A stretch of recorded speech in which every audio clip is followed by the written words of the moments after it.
vamos a ser interactivos y de pronto vamos a dar luz también o algunas pautas de cómo podemos hacer algún tipo de ejercicio tutorial. Esto todavía sigue siendo muy conductista para mi gusto, que es la presentación clásica de diapositivas, pero ahí a lo largo de la sesión pues hay algunos elementos de interacción que pues sería importante que tocáramos y que, por ejemplo, ustedes participaran y nos dieran luz, sobre todo los profes antiguos, quienes ya conocen algo de la metodología, pues también realicen sus aportes, sus puntos de vista. Entonces, pues vamos a arrancar con esta frase y me gustaría de pronto que le diéramos una leída y de viva voz, inicialmente de viva voz, alguno de ustedes me gustaría que hiciera algún comentario, ¿sí? Esto es de un señor que se llama Jonathan Bergman, que es de los pioneros de este modelo o de este estilo de formación que se llama el aprendizaje invertido o el aula invertida. Entonces, leamos por favor la frase y me gustaría que alguien al menos hiciera algún tipo de mención o algún tipo de comentario sobre el particular.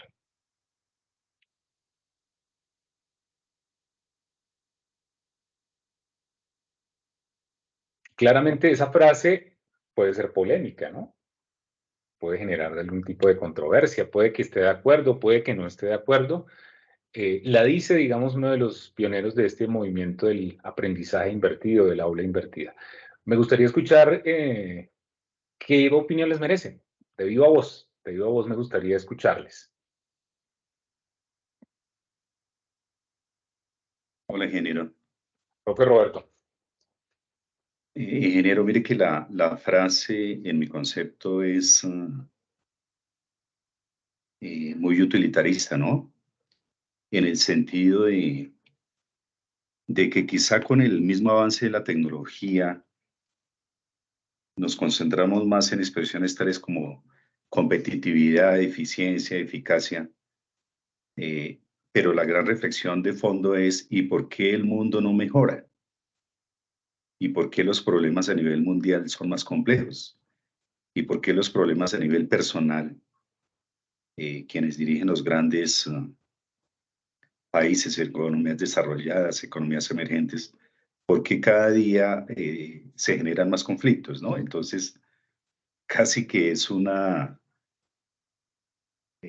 contradicción absoluta que entre más avanzamos en algunos aspectos, quizá en los que tienen que ver más con el ser, realmente estamos retrocediendo, ¿no?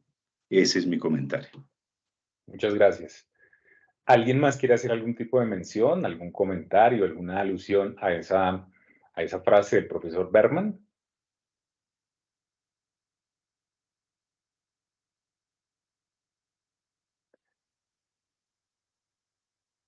Bueno, profesor Edgar, a uno esa frase, pues obviamente que lo toca, porque Sí, es que, sobre todo en educación a distancia, efectivamente con los avances de la virtualidad, pues aparecen muchas herramientas, muchas posibilidades. Y el reto, por ejemplo, con la misma inteligencia artificial, pues está ahí a la mano, ¿cierto? correcto. Entonces uno empieza a preguntarse, bueno, ¿y cómo poder generar no solo contenidos, sino algunas otras estrategias que le permitan, digamos, a los estudiantes encontrar valores agregados y no simplemente repetición de cosas que pues ellos pueden efectivamente encontrar hoy en día sin mayor inconveniente utilizando diferentes accesos a las tecnologías, ¿cierto? Creo Correcto. que el tema, digamos, del aprendizaje mismo, en donde la responsabilidad, por ejemplo, o más bien el protagonismo lo lleva el estudiante, pues también nos invita a nosotros a poder generar ambientes de aprendizaje, estrategias, diversas formas para que ellos encuentren como ese valor agregado que quisieran. Uno a veces en las videoconferencias eh, pues le cuesta, digamos, encontrar a veces respuestas efectivas en los estudiantes, pero uno no sabe si es porque eh, tienen miedo o porque finalmente ellos tienen acceso a todo eso que uno de pronto les plantea. Entonces, sí, la frase efectivamente lo invita a uno a retarse de cómo poder generar otro tipo de elementos que no solamente se conviertan en algo repetitivo, sino que le generen algún tipo de valor agregado a los estudiantes, ¿cierto? Que lo inviten, digamos, a desarrollar, por ejemplo, habilidades de pensamiento, a reflexionar permanentemente y a cuestionarse, digamos, sobre lo que están haciendo, sobre lo que están obteniendo, sobre esos mismos contenidos que pues a veces solo se quedan ahí, ¿cierto? Pero sí, efectivamente es un reto supremamente importante, sobre todo para nosotros como docentes. Profe Oscar, muchas gracias. Sí, recojo las dos intervenciones. En principio puede ser deshumanizante, ¿no? Puede decir, no, mire, entonces al profesor ahora lo va a reemplazar un video. Entonces, claro, suena un poquito deshumanizante. Pero por otro lado, como dice el profe Oscar, sí podemos estar enfrentados a un desafío porque claramente los contenidos hoy están diseminados en la red de manera amplia y en ese sentido, pues, claro, de lo que se trata es de encontrar, digamos, alternativas para llamar la atención, para cautivar a ese estudiante, para generarle motivación, entendiendo que es un estudiante que probablemente está solo por allá enfrentado a una tableta, a un computador y necesita, digamos, desarrollar un proceso autónomo, un proceso independiente, responsable de aprendizaje. Y en ese sentido, claro, para el tutor virtual se vuelve, digamos, como un reto poder encontrar alternativas o herramientas que generen ese tipo de impacto en el estudiante. Le doy la bienvenida a los recién llegados, profe Nieves, profe Fabio, gracias por su participación. Ahí me imagino que irán llegando. Vamos avanzando entonces en esta reunión, en este encuentro sincrónico, pues hablar de algunas cosas. Bueno, a mí me gustaría que viéramos dónde estamos ubicados nosotros, ¿no? Entonces vamos a mirar un poco las modalidades de educación, ¿cierto? Entonces la modalidad de educación, por aquí está la presencial, por aquí a un lado, digamos aparte, diametralmente opuesto, está la educación a distancia.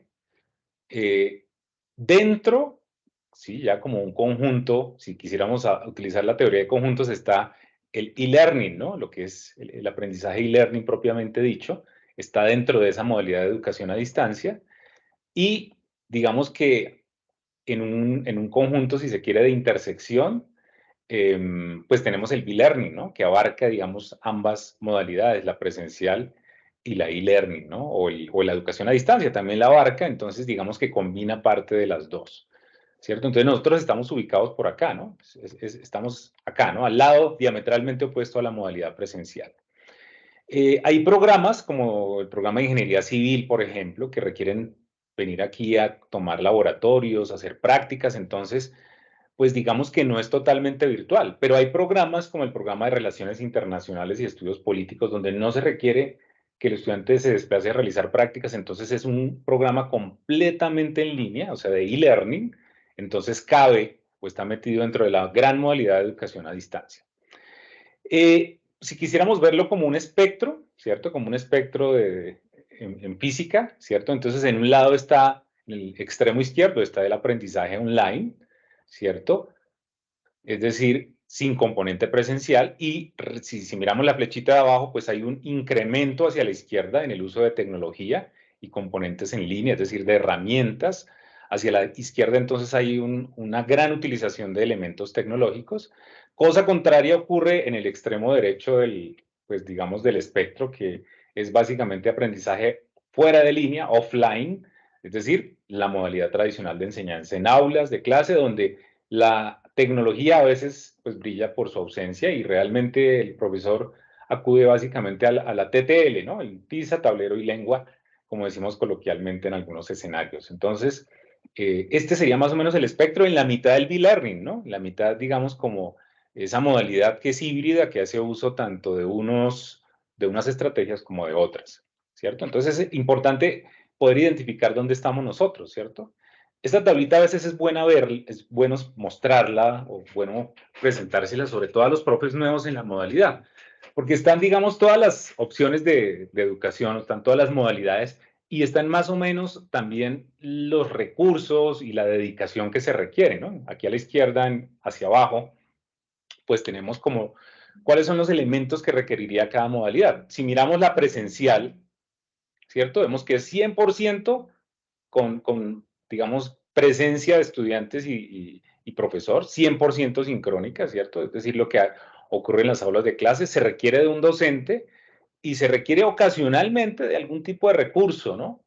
De algún tipo de elemento que puede llevar el profesor, ¿cierto? Puede llevar el profesor algún tipo de ayuda, ¿cierto? Si es un profesor muy tradicional, pues seguramente que no la va a utilizar. Lo que ocurrió en pandemia, que es la modalidad remota, ¿cierto? 100% virtual, pero 100% sincrónica. Es decir, cambiamos las aulas de clase por herramientas de videoconferencia, pero igual la labor del docente seguía siendo la misma, ¿cierto? Lo mismo, allí sí era indispensable hacer uso de algún tipo de recurso educativo. Pero miren lo que pasa en la educación de distancia, ¿no? Distancia tradicional. Allí, por ejemplo, tenemos un cierto porcentaje presencial, como en el caso de ingeniería civil que les mencionaba, que tienen que venir a hacer prácticas, laboratorios. Hay un cierto porcentaje de tutoría, ¿cierto? Y también hay un cierto porcentaje de trabajo autónomo por parte del estudiante. En el caso del e-learning, ¿cierto? Del e-learning o esa educación virtual tradicional, pues esta es 100% virtual y está compartido esa totalidad de formación virtual en un porcentaje tutorial y en un porcentaje de trabajo autónomo. En ambos casos, ¿qué se necesita?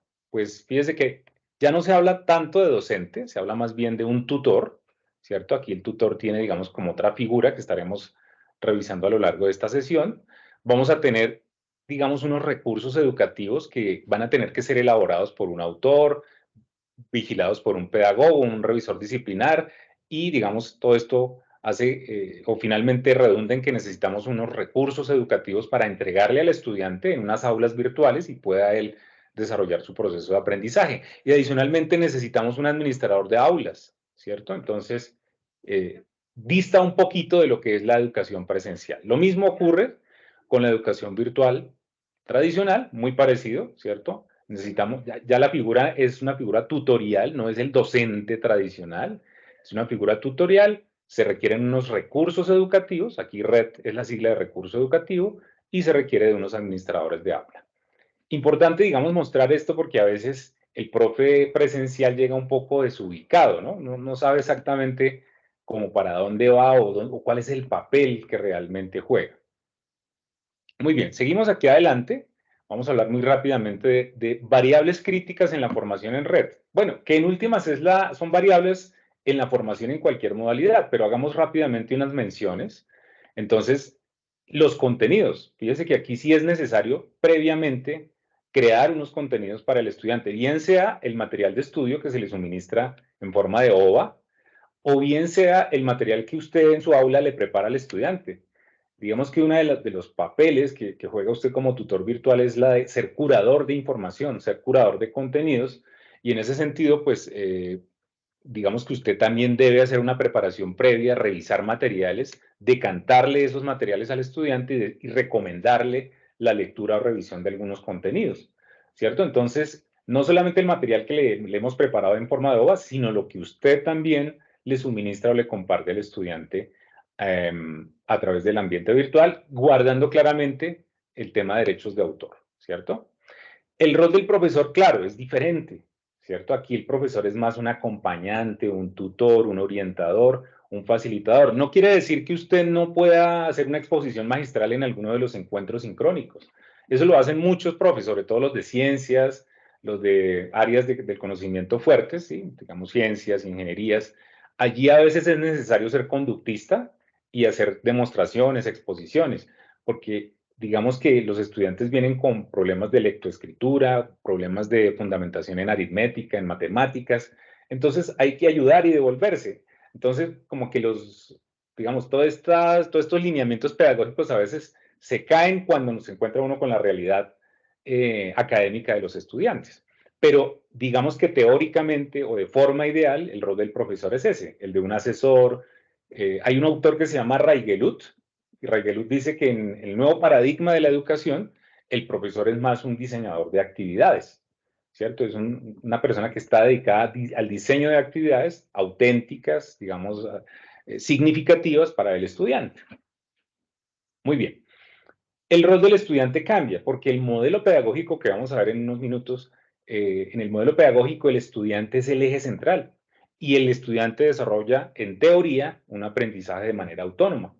Al estudiante se le comparten o se le ponen en las aulas virtuales unos OVAs, él hace una revisión de ese material, el profesor también le pone unos materiales, como hemos visto en las sesiones previas, hay una sección de recursos educativos, entonces hay unos material complementario, unos enlaces de interés que el profesor también va a suministrarle al estudiante, y él, digamos que por cuenta propia, a mutuo propio, con motivación intrínseca elevada, pues se supone que va a llevar a cabo el desarrollo de su proceso de aprendizaje de manera autónoma e independiente, ¿cierto? La expectativa del modelo es que lo haga el estudiante. Otra cosa es lo que sucede en la realidad, que el estudiante llega pues, pues con mala fundamentación y a veces toca volver a hacer lo que se hacía en el bachillerato. No es la idea, porque aquí el modelo es de aprendizaje autónomo, pero sí ocasionalmente toca impulsar un poquito, apoyar un poco el desarrollo de ciertos temas. ¿Qué otra cosa? Las actividades, ¿cierto? Las actividades deben ser pensadas de forma diferente. Recordemos que los estudiantes están por allá solitos, están aislados en algunos casos, entonces, pues no pueden ser las mismas actividades que se le deja al estudiante presencial, ¿cierto? Al estudiante presencial al final de cualquier sesión se le anota para la siguiente clase, traiga o resuelva o conteste. De pronto aquí el desarrollo de las actividades debe tener algún tipo de narrativa diferente, ¿cierto? De hecho, en educación a distancia se habla mucho del storytelling, o del digital storytelling, de la narrativa digital, de la manera de contarle o proponerle al estudiante historias o propuestas académicas o didácticas que sean un poco más llamativas, ¿cierto? En lugar de hacerle preguntas secas, pues podríamos de pronto pensar en gamificación, en juegos, en propuestas un poco más llamativas para el estudiante. Bien, claramente las estrategias didácticas cambian, siempre se va a esperar que las didácticas sean didácticas activas. Yo creo que a lo largo del semestre eventualmente vamos a tener alguna otra actividad donde hablemos de esto, de estrategias de didácticas activas. Cierto que cada vez pues, nos vayamos alejando un poco del parcial, ¿no? El parcial como única respuesta de evaluación para el estudiante. Y ese es el siguiente tema, ¿cierto? El siguiente tema es los modelos de evaluación, ¿cierto?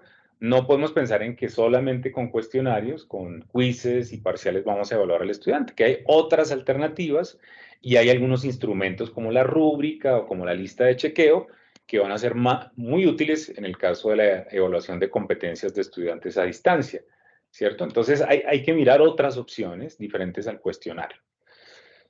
Las herramientas de comunicación fundamentales, claves, y digamos, estamos hablando de los foros, estamos hablando de esos cronogramas, de estar acompañando y respondiéndole a los estudiantes pues todas las inquietudes, que no se sienta solo, porque el estudiante, sobre todo en los primeros semestres, sufre de un síndrome de abandono. Él llega y no encuentra nada. ¿Y ahora qué hago? ¿Qué hay que hacer? ¿Cómo toca? Entonces, en la medida en que el tutor pues le brinde información, de pronto le elabore, le prepare un video, le prepare algún instructivo escrito o animado, pues con todas las herramientas que hoy en día se aparecen en línea, pues eso ayuda y fortalece, digamos, el proceso del estudiante cuando no quiere desertar, ¿no? Porque esa es la primera situación. Cuando un estudiante no se siente acompañado en esta modalidad, pues lo primero que va a pensar es en desertar. Los aspectos organizativos, sí, si ustedes han notado, pues claramente pues hay un acompañamiento o debe haber un acompañamiento, debe haber, por ejemplo, la presencia del administrador de aula, que es el que, digamos, de alguna manera soluciona los problemas, la presencia de unos tutores que van a tener los estudiantes. Es un poquito diferente a lo que, digamos, se conoce habitualmente en la modalidad presencial. Y por supuesto, algo que es nuevo a la luz de la teoría conectivista y tiene que ver con que el estudiante incluso debe estar por fuera de esos ambientes virtuales que se le ponen de presente en redes de conocimiento y en comunidades de aprendizaje. La idea es que él, pues haciendo uso de los espacios académicos, de las redes informativas, pues pueda, digamos, contrastar su información y su conocimiento en otros escenarios, no solamente el de la universidad, ¿cierto? Entonces, esas, digamos que son algunos elementos que es bueno que se tengan presente, que se tengan en cuenta y que distan un poquito de lo que tradicionalmente es el profesor en la modalidad presencial. Bueno, los voy a invitar a que Bueno, para quienes no lo conocen, hay una herramienta, se llama Mentimeter o Mentimeter, ¿cierto? Entonces, esta herramienta nos ayuda muchísimo a interactuar con los estudiantes. Hoy traje como ejemplo 3 herramientas en línea para que ustedes de pronto, si no las conocían, pues eventualmente las puedan usar en el futuro, a corto o mediano plazo, y puedan interactuar con sus estudiantes, ¿cierto? Entonces, está esta pregunta: ¿qué entiende usted por un modelo pedagógico? ¿Sí? Entonces, ¿qué entiende por modelo pedagógico? Les voy a pedir el favor que bien sea con su celular o en otra pestaña del computador, ingresen a esta dirección, www.menti.com, ¿cierto? www.menti.com, e ingresen este código para poder participar. Es el código 89 16 63 81, ¿cierto? ¿Qué entiende por modelo pedagógico? Entonces, pues yo les voy a agradecer su participación. ¿De qué otra forma se puede ingresar allí? Con este código QR, es decir, si quienes tengan en su celular la opción o la posibilidad de capturar el código QR, lo pueden hacer. También se puede hacer, a ver si yo lo puedo copiar de acá. Ay, me salí. Si lo puedo copiar de acá, entonces también lo puedo poner aquí en el chat, ¿cierto? Voy a ponerlo aquí en el chat muy rápidamente. Esa es otra posibilidad, ¿cierto? Y ahí se puede. O sea, son 3 opciones a través de la dirección que les estaba dando, menti.com, ¿cierto? Menti.com, y este código 89 16 63 81. Bueno, yo voy a abrir por acá el Menti, y debe estar. Ahí está, miren, ahí está, incluso el código se está refrescando. Entonces, la idea es que ustedes se puedan conectar, ¿no? Menti.com, ¿cierto? Menti.com, y digiten el código 8916 6381 y le den una respuesta. Aquí estamos esperando por la participación de todos ustedes. Entonces, agradecemos sus comentarios allí. Vamos a ver qué sucede.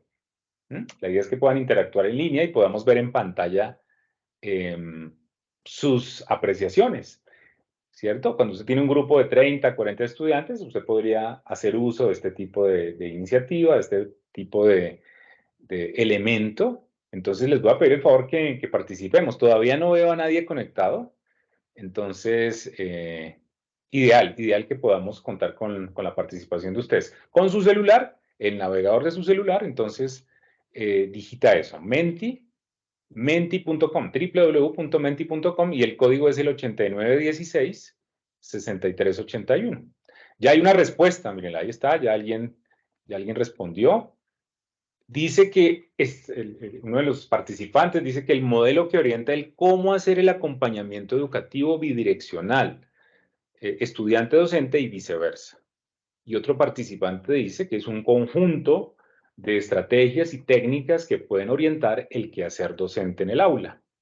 Muy bien, perfecto. Ambas definiciones muy certeras, muy cercanas a efectivamente lo que es el modelo pedagógico. Dice aquí una tercera persona que es el conjunto de elementos que orienta los procesos de enseñanza-aprendizaje. Perfecto, es eso. Esos 3 elementos que acaban de compartirnos, pues es absolutamente cierto, es absolutamente certero. Vamos a ver si vamos a esperar 20 segunditos más, a ver si hay alguna otra intervención. Efectivamente, una cuarta dice que el modelo pedagógico es la relación que debe existir entre los contenidos, los aportes del docente, los logros alcanzados por el estudiante, apoyados en los contenidos, y la parte práctica. ¿Ok? Sí, está también, tiene visos de lo que es efectivamente un modelo pedagógico. Bueno, ahorita volvemos si hay más participantes, ¿cierto? Pueden seguir haciéndolo, ¿cierto? Escribir a ese código 8916 6381, y es posible que el estudiante repita. Creo que yo lo configuré de esa manera para que se pudiera repetir. Muy bien. Sí, y ya para, digamos, centralizar, claro, el modelo pedagógico es una construcción teórica, es un documento en algunas partes que reglamenta y normatiza el proceso educativo. Es como la carta de navegación, ¿no? Es lo que determina las reglas de juego del proceso de formación de los estudiantes, ¿cierto? Es eso, ¿no? Una construcción teórica. Y adicionalmente se vuelve un marco, ¿no? Con lineamientos sobre el proceso de enseñanza, aprendizaje y evaluación. Es decir, es el que determina qué enseñar, a quiénes, de qué manera y cuándo hacerlo. ¿cierto? Y por otra parte, pues moldea ciertas cualidades y virtudes, lo que normalmente en los proyectos educativos institucionales se llama el perfil de egreso, es decir, como lo que pretende la institución de sus egresados, ¿no? Yo qué características espero que tengan mis estudiantes, mis egresados, ¿no? Entonces, ese modelo educativo de alguna manera también ayuda a perfilar las características, las cualidades que yo deseo en ese egresado, ¿no? En ese estudiante que es egresado.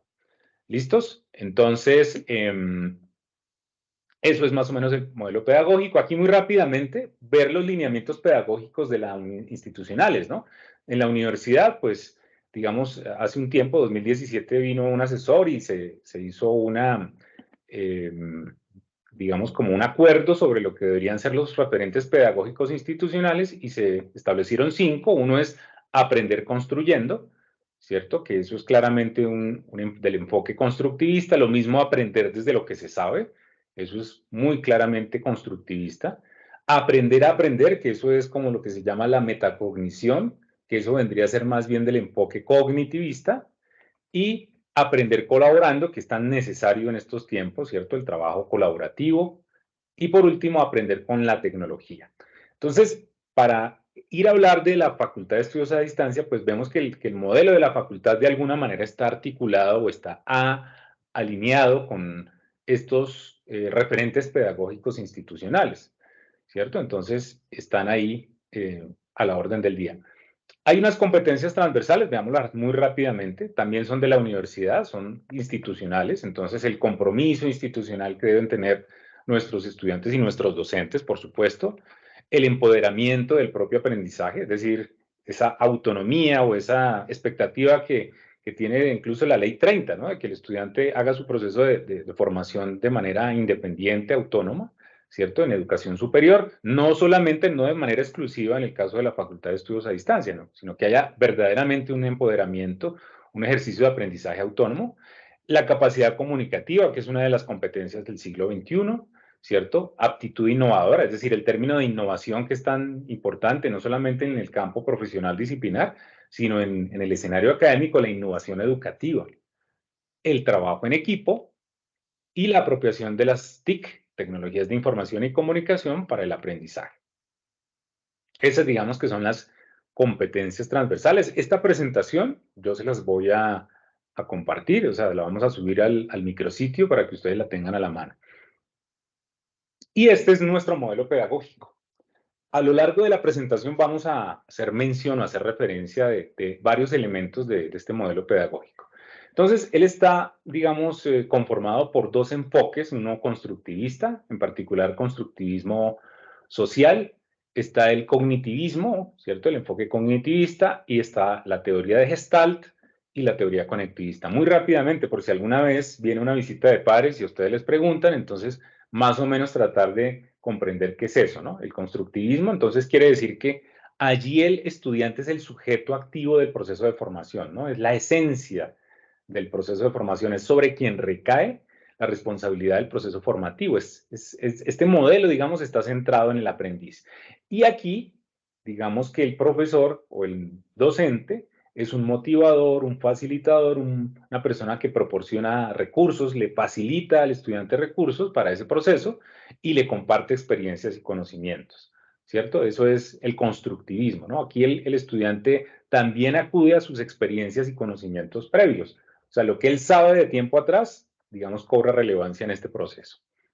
Muy bien, el otro es el cognitivismo. ¿Qué es eso de cognitivismo? Pues es, digamos, toda la ciencia alrededor de los procesos mentales que hay en el proceso de creación de conocimiento, de estructuras cognitivas. ¿Y cuáles son esos procesos? Pues la atención, la percepción, la memoria, el aprendizaje. Uno muy importante en educación a distancia, la motivación, porque si el estudiante no está motivado, no hay forma de que él despegue, ¿cierto? Tiene que tener motivación. Pensamiento complejo, toma de decisiones, solución de problemas, abstracción, ¿cierto? Y esto, digamos, ¿dónde se tiene que ver reflejado? ¿De qué manera le apoyamos al estudiante en esos procesos mentales? Pues con la manera en que le construyamos la información. Entonces, por ejemplo, para teóricos como Piaget el conocimiento se formaba como con ladrillitos, como con estructuras a la usanza de un cronograma o de no, más que un cronograma, como de un organigrama de una empresa, ¿cierto? Entonces, de esa manera concibe Piaget la construcción de estructuras mentales. Entonces, en línea con eso, pues digamos que una de las recomendaciones generales es que a los estudiantes se les presente de diversas maneras la información en esquemas gráficos. Nuestros OVAs están pensados de esa manera. Hay mucha infografía, hay mucho esquema de representación gráfico, flujograma, diagrama, ¿cierto? Hay mucha interactividad. Le ayudamos de esa manera. En sus actividades de aula también debería, digamos, pensarse de esa manera. O como parte de los entregables de los estudiantes, se les puede pedir la realización de mapas mentales, mapas conceptuales, diferentes esquemas que faciliten la comprensión de los temas.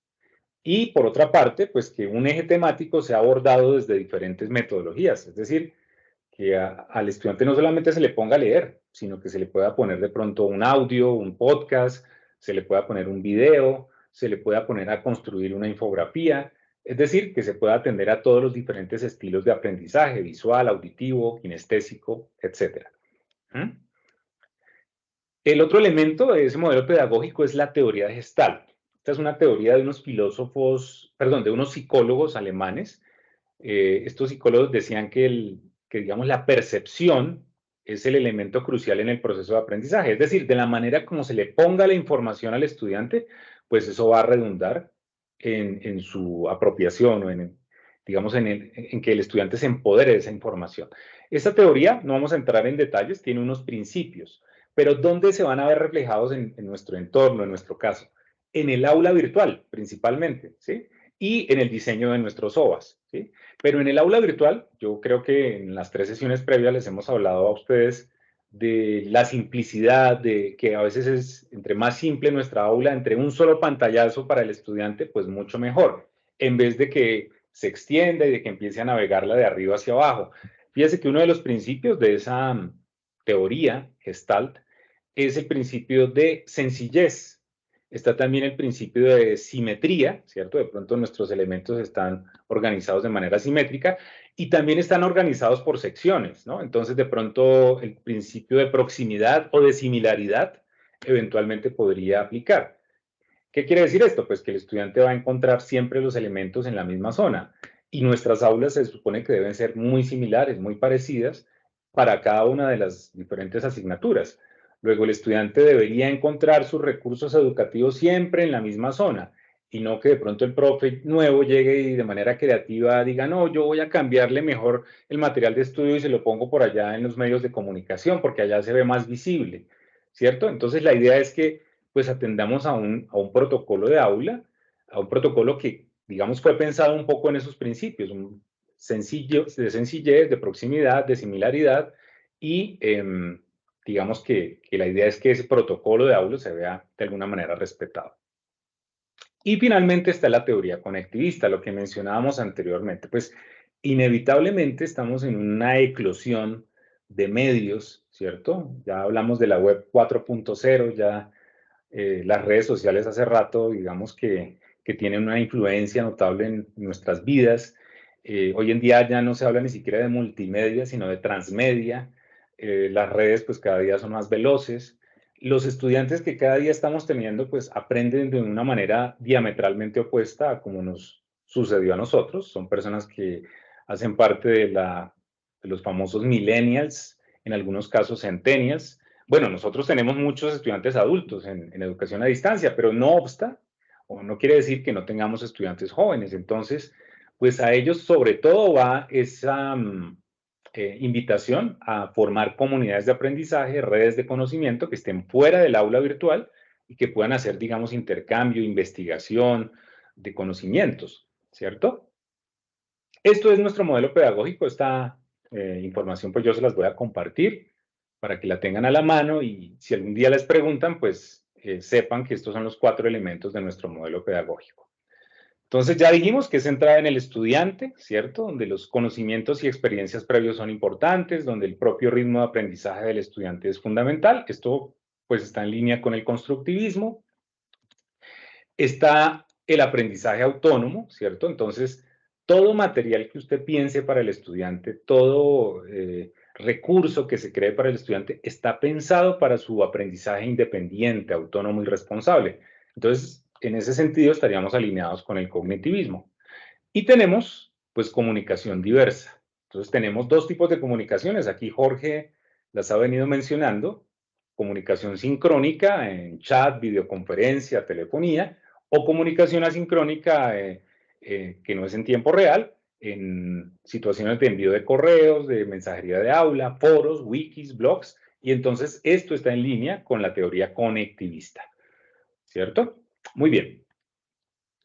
Muy rápidamente mostrarles este cuadro. Este cuadro de alguna manera resume la pretensión que tiene la facultad con los estudiantes, ¿cierto? Hay una pretensión y es la siguiente, pues, por una parte, acabamos de ver unas concepciones pedagógicas, ¿cierto? Unos enfoques, tanto el cognitivismo como el constructivismo. Vimos un par de teorías, la teoría de Gestalt y la teoría conectivista, y la idea es que esos enfoques y esas teorías pues se pongan en práctica en algo que se llaman ambientes virtuales de aprendizaje. ¿Y qué encuentra un estudiante en sus ambientes virtuales? Por una parte, recursos educativos, ¿cierto? Basados en tecnologías de información y comunicación. ¿Qué va a encontrar? Pues objetos virtuales, aulas virtuales, ¿cierto? De hecho, los objetos virtuales están inmersos o están embebidos dentro de las aulas virtuales. ¿Qué esperamos nosotros? Que nuestros profesores, que tienen un enfoque de tutor, pues diseñen didácticas de pedagogía activa, ¿cierto? Didácticas que promuevan el aprendizaje significativo, como este tipo de aprendizajes, ¿no? El aprendizaje colaborativo, el aprendizaje significativo, el experiencial, los estudios de caso, ¿cierto? Que se pueda promover la lectura crítica del estudiante, prácticas de campo, ¿cierto? Cuando sea posible. ¿Qué otra cosa aspiramos nosotros? Que la evaluación no sea solamente en una vía, en ese modelo de evaluación tradicional. A veces se piensa que la evaluación es o se confunde con la calificación, ¿cierto? Entonces yo estoy calificando y estoy evaluando. Se supone que la evaluación debe ir mucho más allá de poner una nota, de poner un número, un 4.5 o un 4.3. Aquí la idea es que la evaluación le sirva al docente como criterio para tomar decisiones sobre el rumbo a seguir en el proceso que está llevando a cabo con los estudiantes. Y no solamente debe hacer la valoración en un sentido, es decir, de profesor a estudiante, lo que se llama la heteroevaluación, ¿cierto? Sino también promover estas otras dos, la autoevaluación y la coevaluación. Eso es fundamental en estos modelos de enseñanza a distancia, ¿cierto? Promover la autoevaluación y la coevaluación. Casi que eso debería ser necesario. Cuando hablamos de coevaluación, es que usted a lo largo del semestre o a lo largo del periodo que estuvo a cargo del grupo, pues seguramente debió promover trabajo colaborativo, un trabajo grupal, donde usted debe promover entre los estudiantes la evaluación de unos con otros, por ejemplo, y la propia evaluación del estudiante. Eso también debe tener algún tipo de significación.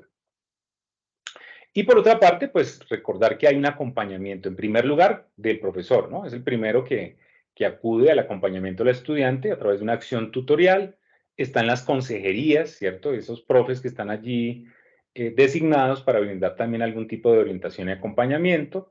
Los directivos, también, los directores de programa y los jefes de área también tienen, digamos, algún tipo de papel importante.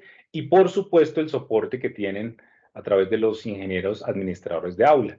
Todo esto se supone que está ahí conjugado para el desarrollo de competencias en el estudiante. Digamos que es el proceso pedagógico que nosotros suponemos que debería aplicarse para el desarrollo de competencias en el estudiante. Entonces, en últimas, es un modelo centrado en el estudiante que se resume en algo. Aquí, digamos, el epicentro es el aprendizaje por parte del estudiante, ¿no? O sea, ¿de qué forma mejoramos nuestros procesos para que el estudiante aprenda?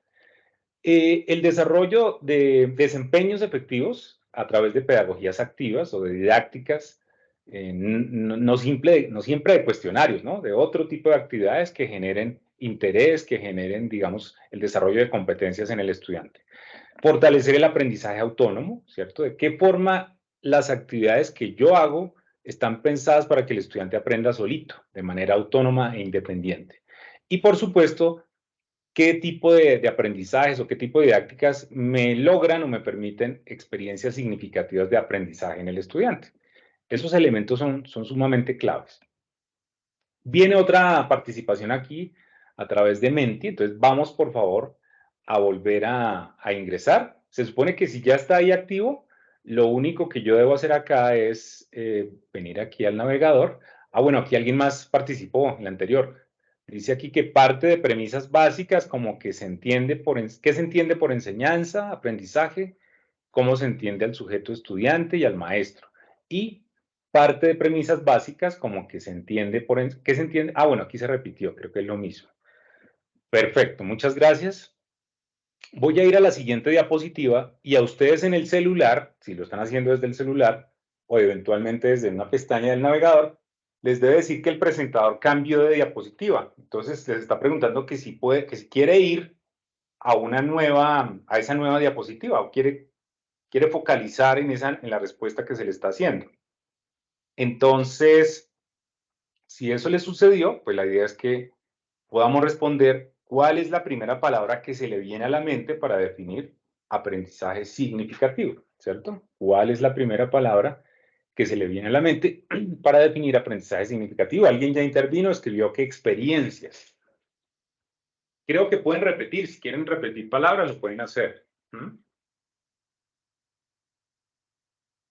Entonces la idea es que entre todos pues construyamos pues como una nube de palabras, creo que es este ejercicio, si mal no estoy. Entonces, ¿qué se le viene a la mente cuando usted escucha el término aprendizaje significativo? ¿Cuál es la palabra que definiría eso? ¿Qué es un aprendizaje significativo? Ya hay una intervención, entonces anímense. No se les olvide menti.com y el código 8916-6381. Bueno, aquí ya hay varias. Miren, empodera la información, reconstruir conocimiento, reajuste, dice por ahí alguien más, entiende, aplica, muy bien, aplica, esa es una de ellas, ¿no? Sentido, le encuentra sentido, ¿cierto? Asociación, saberes previos, escribir alguien más. Pueden repetir, si quieren pueden escribir más. Reconstruir conocimiento, eso me parece interesante, ¿no? Como resignificar a veces, ¿no? Uno tiene unas ideas y uno, cuando tiene un aprendizaje significativo, uno puede incluso resignificar, ¿no? Empoderarse de la información, dice aquí, alguien más. Relación, muy bien, muy bien. Pueden repetir, ¿no? Pueden repetir, es decir, la idea es que haya, que si usted bien se le ocurre otra palabra, lo puede hacer y lo puede escribir, ¿cierto? Lo puede hacer tantas veces como quiera. ¿Alguien ha tenido dificultades para ingresar? ¿Que no lo haya podido hacer?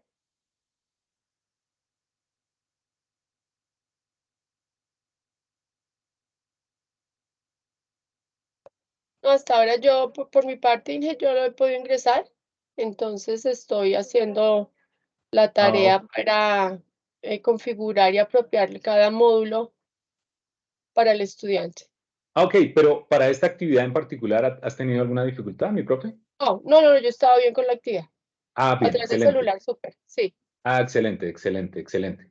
Ajá. Estas digamos que apenas son unas ideas, ¿no? No quiere decir que esto, que sea totalmente útil. En algunos casos puede que esto no sirva, pero digamos que son diferentes herramientas que vamos a encontrar en línea. Ahorita más adelante vamos a ver otras dos. Entonces, pues me parece que es importante que el uso de estas herramientas facilite los encuentros sincrónicos. Cuando usted tenga, digamos, su acción tutorial, sus encuentros con los estudiantes, pues la idea es que usted promueva la interacción, promueva la participación, ¿cierto? Va a encontrar estudiantes que les va a dar temor a hablar en público. Hoy en día eso es más común de lo que uno se imagina, gente que de pronto no va a poder, no quiere hablar en público, no quiere participar. Profe Freddy está levantando la manito. Adelante, profe.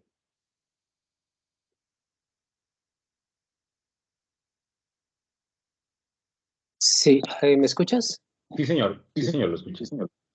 Bueno, sobre este tipo de herramientas que, pues yo esta en particular sí la conocía, pero es una pregunta más como técnica. ¿Hay Sí. alguna ¿Hay alguna herramienta, digamos, a la que la universidad tenga como pagados los derechos? Porque, por ejemplo, esta de Menti, si no estoy mal, pero cuando la he usado, me deja, pues, me pone como límites en el número de Sí, actividades de este sentido que pueda hacer. Entonces, no sé si hay alguna que digamos, a la que uno pueda acceder como en todo el espectro. no, digamos, una que, por ejemplo, pague la universidad, no existe. Aquí, digamos, en general, la invitación que hacemos desde la sección de pedagogía es a que exploren mucho. Yo, por ejemplo, ¿qué le puedo decir que sí está vinculado al aula virtual? Por ejemplo, las actividades de H5P. Entonces, H5P es una herramienta supremamente poderosa porque nos permite hacer infinidad de actividades, desde videotest, o sea, videoquizzes le llaman en algunas partes, videotest, mm, ejercicios de emparejamiento, ejercicios de... Bueno, hay diversidad, hay que explorarla, digamos, de pronto ahorita más luego la miramos de manera general, de manera superficial. Se llama H5P, usted la puede invocar desde Moodle, ¿no? Usted la puede llamar y la idea ahí, lo que siguen en adelante, pues es explorar, ¿no? Explorar, hay desde preguntas de selección múltiple, pasando por falso y verdadero, por diversas, hay diversas. A mí la que me parece que el profesor podría desarrollar es la del videotest. Hacer un videotest en aula virtual, de pronto tomar un video que no tenga conflicto por derechos de autor y diseñar preguntas. ¿Qué es un videotest? Es un video que va andando y cada cierto tiempo se detiene a preguntar cosas que se dijeron o a retroalimentar cosas que tienen que relación con los temas tratados en el video. Entonces, eso es algo que a nivel de educación a distancia es pues muy versátil, muy útil. Entonces, esa es una, H5P. Pero así como está esa, pues hay muchísimas. Está Mural, está Miro, Padlet, hay otra que se llama Linoit, ¿cierto? Que son como tapices, murales para hacer trabajos como colaborativos. Entonces, digamos, no hay una en particular. Yo he visto que pues aquí cada profe hace esfuerzos por utilizar algunas. Hay una que se llama Flipgrid, que es como una especie de foro. Y entonces con ese foro los estudiantes también pueden presentar videos, audios, imágenes. Flipgrid, esa es una de ellas. De pronto hacemos bueno, yo tenía como un banco de recursos, lo voy a buscar. En pandemia, en tiempos de pandemia teníamos ese banco. Entonces la idea es que lo podamos de pronto compartir allí en nuestras aulas perdón, en nuestro micrositio de capacitación. Entonces la respuesta en general es que no hay uno en particular y menciono el de H5P, que es el que viene ahí conectado con Moodle. Muy bien, muchísimas gracias por la pregunta y a todos por la participación. Vamos a continuar aquí con la presentación y bueno, pues digamos sí mirar así como por encima qué es esto del aprendizaje significativo, ¿cierto? Digamos, ¿qué ideas generales hay? Pues primero que es un aprendizaje situado. ¿Qué quiere decir que sea situado? Pues que es en contexto. Luego, si usted todavía es de los profesores que hace exámenes con preguntas y respuestas de selección múltiple, pues trate de que ese enunciado tenga algún tipo de contexto, que sea acorde a la realidad académica del estudiante, a su entorno profesional, laboral, al momento histórico que se está viviendo, ¿sí? Utilizar de pronto personajes, utilizar elementos de la situación actual. El aprendizaje es significativo cuando, digamos, se vuelve una representación mental, es decir, que va más allá de que el estudiante, por ejemplo, verbalice o memorice, ¿cierto? Si el estudiante ya fija eso, enquista eso en su mente, pero más allá de repetir como un lorito, de verbalizar y de memorizar, entonces ya el aprendizaje en ese sentido se vuelve significativo. Alguien escribía tal vez que escribió que en la experiencia, sí, es un aprendizaje significativo cuando es permanente, cuando es, acá, cuando es a largo plazo, cuando está basado en la experiencia, ¿cierto? Cuando ha tenido la oportunidad de hacer algún tipo de práctica y esa práctica le generó algún tipo de aprendizaje, entonces allí es significativo. ¿Qué más tenemos? Cuando hay aprehensión, ¿cierto? Cuando el estudiante está empoderado, cuando es capaz de resolver, por ejemplo, una situación problemática, una situación que se le pone de presente. Por eso estos son tan importantes los estudios de caso, ¿no? O los aprendizajes basados en problemas, ¿no? Ponerle situaciones problemáticas al estudiante.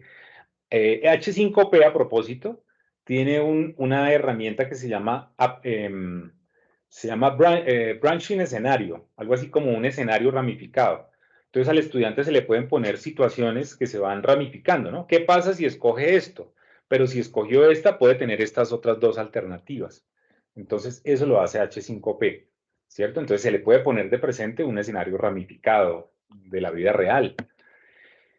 Cuando cobra sentido, es decir, cuando el estudiante sabe cómo usarlo, cuándo y para qué usarlo, ¿cierto? Entonces, esas son características que tiene el aprendizaje significativo, que sea situado, que se vuelva una representación mental, que logre la aprehensión del estudiante y que le encuentre sentido, ¿cierto?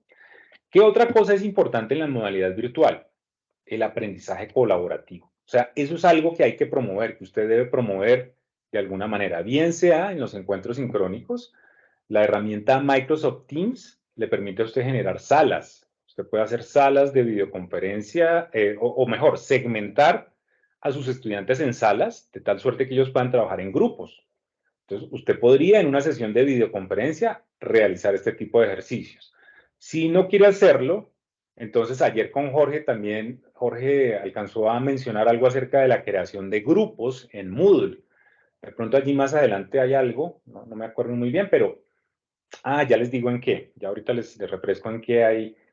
Yo hace 3 días les compartí unos tutoriales para tarea, foro, cuestionario y banco de preguntas.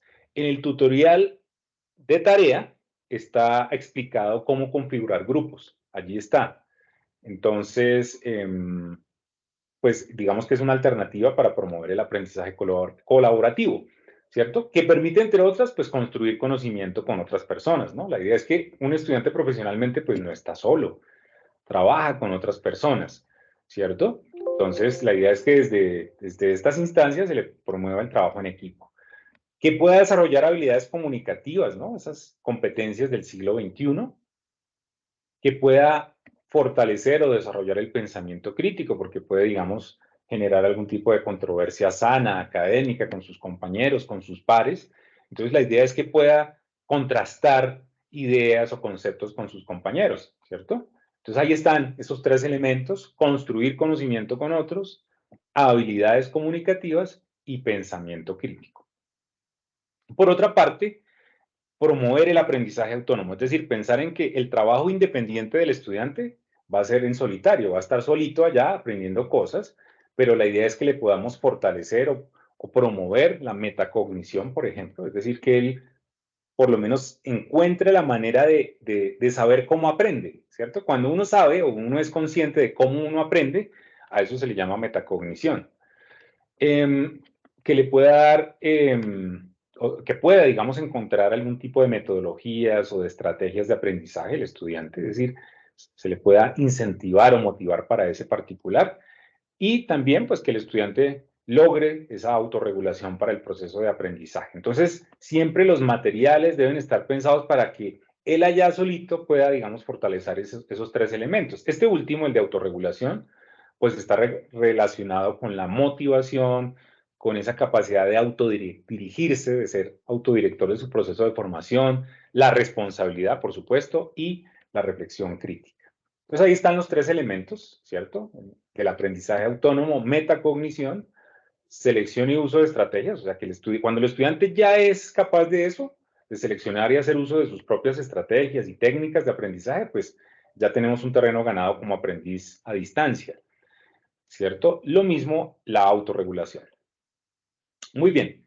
¿Por qué todo este cuento? ¿Por qué les echamos toda esta historia? Porque digamos que esto se le vende al estudiante. En algún momento en las inducciones al estudiante se le vende toda esta información, ¿cierto? Se le hablan de los escenarios colaborativos, se le habla de que va a tener o va a estar enfrentado a escenarios de pedagogía activa, de que va a tener escenarios constructivistas de aprendizaje.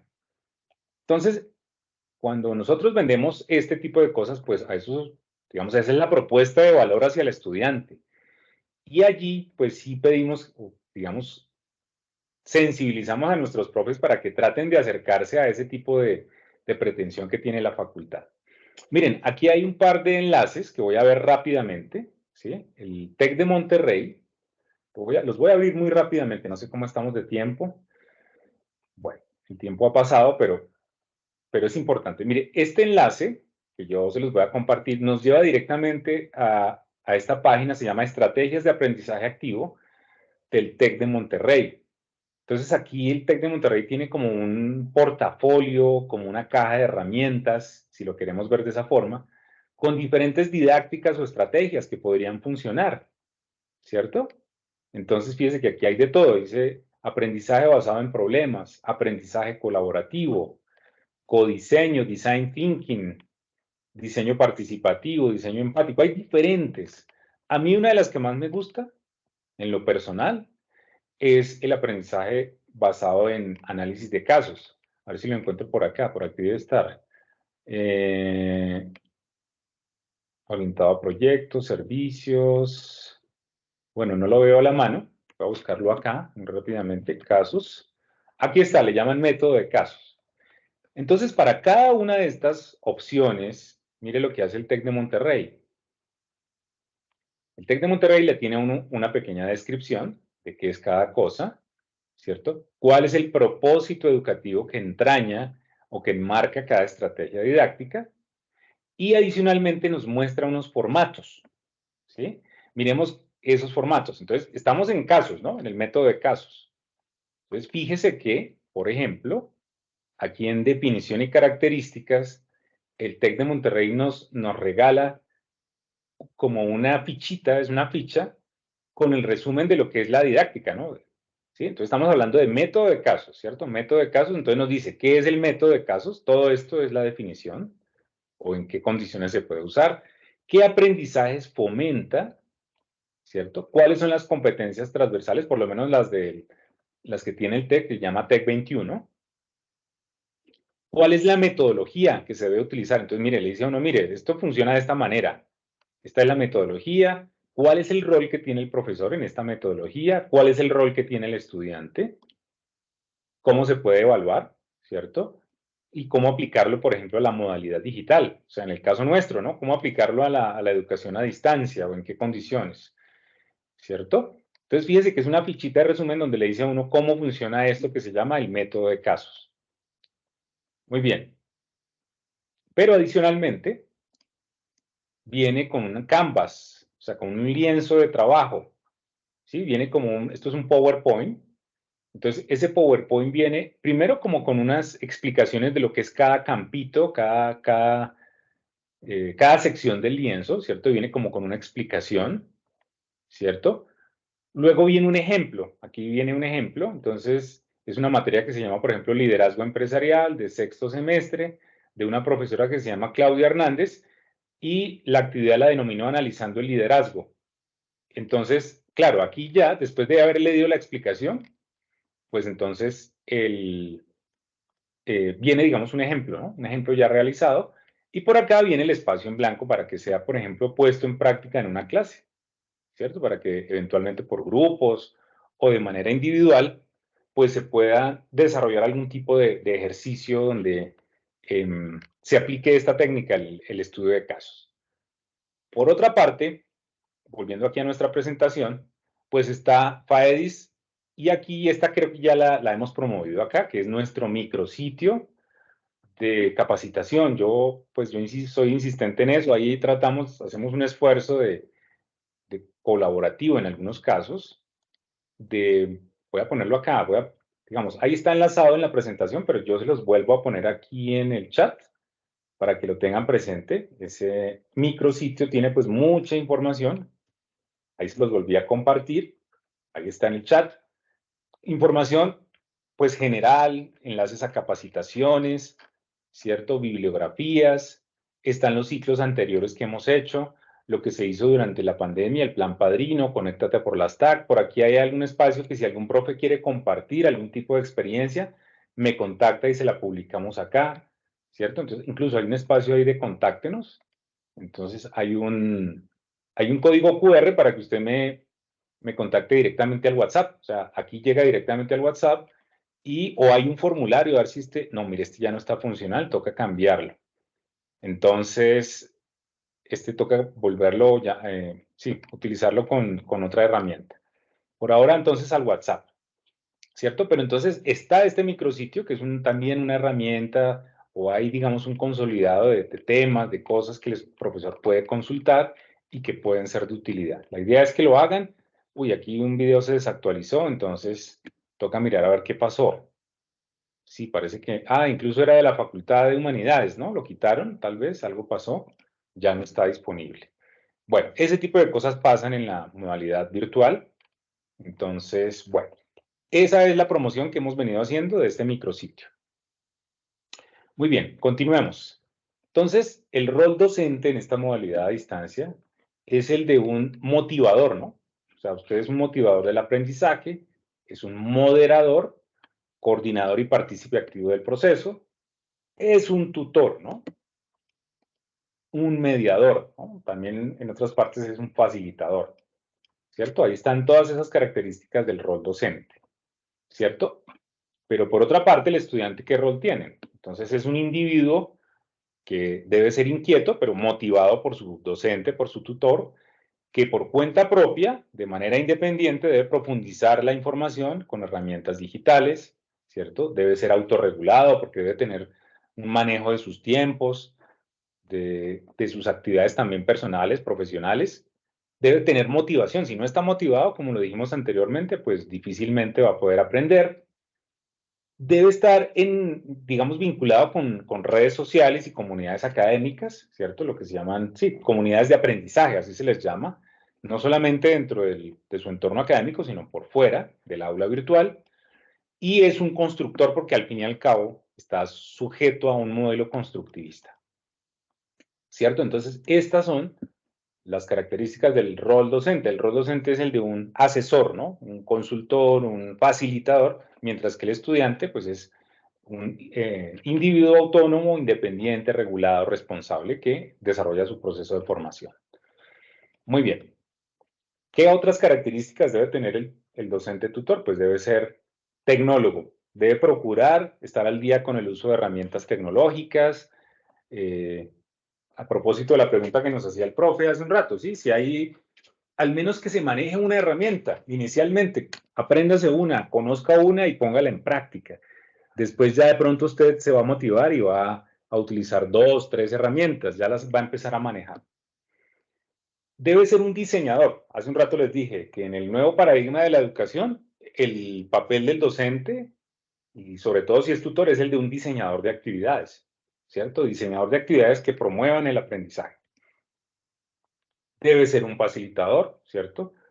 Debe, digamos, solucionar, tratar de responder las inquietudes de los estudiantes, tratar de resolver todas esas dudas ya puntuales a través de los foros que hay disponibles en el aula. Debe ser consejero. Mire, a veces, digamos, uno en la presencialidad, uno siempre quizás está muy distante del estudiante, ¿no? Uno está como muy apartado. De hecho, el rol que tiene el profesor es el del dueño de la verdad, está ya parado sobre el conocimiento y pues el estudiante está lejos. Pero en algunos casos acá, digamos, los estudiantes llegan con una serie de dificultades, de problemas. A veces, digamos, hay que, digamos, hacer algún tipo de intervención, aconsejar, orientar, o por lo menos averiguar por qué no ha vuelto a entrar. ¿Qué le ha pasado, apreciado estudiante? ¿Por qué no ha ingresado? He visto que usted no ha estado en los últimos encuentros sincrónicos, usted no ha entrado al aula hace tantos días, ¿por qué no ha ingresado? ¿Qué le está ocurriendo? Ese tipo de cosas, digamos, son importantes como parte del ejercicio del tutor. Es también un asesor, ¿cierto? Sobre todo cuando se promueven actividades como, por ejemplo, aprendizajes basados en retos. Allí el papel que tiene el profesor es el de un asesor, ¿cierto? Entonces, o un proyecto, ¿no? Si usted le plantea al estudiante un proyecto, usted aquí tiene el papel es de asesor, ¿no? De orientador. Y por supuesto que debe ser un investigador, no solamente en su campo, en su disciplina, sino también en nuevas estrategias y técnicas didácticas, pedagógicas, instruccionales, ¿cierto? Usted está como muy pendiente de qué tipo de cosas puede utilizar en sus encuentros sincrónicos para mejorar su docencia. ¿cierto? Esas, digamos, son roles del docente en contextos virtuales que, digamos, no hay que perder de vista. Otros autores dicen, no, mire, usted debe ser un facilitador, un mediador, debe ser un acompañante, un motivador, un orientador y debe ser un mediador de la comunicación. Hago un énfasis o un hincapié en esto último. En la medida en que usted sea muy elocuente en sus foros, en sus intervenciones, en sus mensajes en el aula, en la medida en que usted establezca unas reglas de juego muy claras desde recién iniciado el curso, en la medida en que usted, digamos, pueda establecer claramente las pautas de cómo va a desarrollarse el curso, pues eso, digamos, que facilita en muy buena medida el desarrollo del mismo. Digamos, como mediador de la comunicación, usted de alguna manera establece, usted es un árbitro de la manera en que se puede darse la comunicación, ¿no? Evitar, por ejemplo, que en una discusión, en un encuentro sincrónico, usted, por ejemplo, se vea abocado a situaciones de agresión por parte de estudiantes, que ha pasado, aquí ha pasado, incluso he visto cómo a los directores les ha tocado resolver situaciones problemáticas donde pues, los estudiantes han incurrido en agresiones, por lo menos de palabra, ¿no? Porque físicamente no lo han hecho. Entonces, sí, fijar muy claramente las reglas de juego. Bien, hay unos niveles de comunicación en esta modalidad. El primero de ellos, pues, es la interacción que ocurre. Por aquí dice que por favor me puede compartir el link de estrategias didácticas del TEC, caso de estudio Canva, Y hay otra intervención de la profe Maricel. Dice, ingeniero Edgar, en este caso en el que se presentan enlaces en los OAS que no están habilitados o que no sirven, ¿se le informa a usted o a quién? Bueno, esto normalmente a los administradores de aula, pero no obsta para que también de pronto me copien, le pueden dirigir la comunicación a los administradores de aula, me copian a mí y yo pues, digamos que, como decimos acá, hago el patino. Decimos acá, patino las solicitudes y por supuesto, sí es importante eso. Voy a copiar el enlace, de una vez me devuelvo aquí, y si lo quieren tener ahí a la mano, pues se los voy a copiar. Este que estaba por acá, a ver dónde está. El del TEC de Monterrey, ¿verdad?